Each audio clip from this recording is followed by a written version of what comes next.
Bir söz deyəcəm, İraq yaxşılardan uzaq. İnsan deyir, torpaq almaq dərdində, torpaq insan almaq dərdində. Nə insanın gözü doyur, nə torpağın gözü doyur.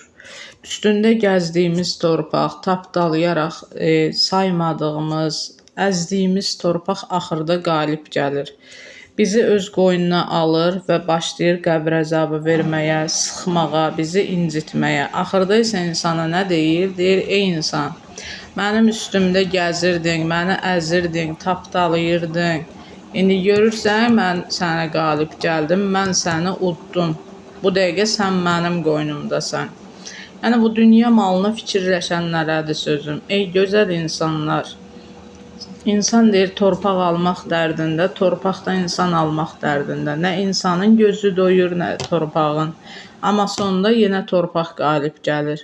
Yəni, bu qədər dünya malına bağlı yaşamayaq. Çünki hamısı bu dünyada qalasıdır.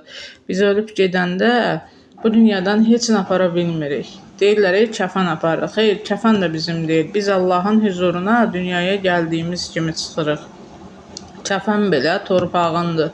Torpağın altında qalıb çürüyür. Bizim bu cismimiz də torpağın altında çürüyəcək. Çalışaq, yaxşı əməllər eləyək, savab qazanaq, heç kimə pislik eləməyək, kimləsə şər böhtan atmayaq ki, Allahın huzuruna çıxdıqda ən azından Allah bizi bağışlaması üçün bir səbəbimiz olsun. Çox sağ olun.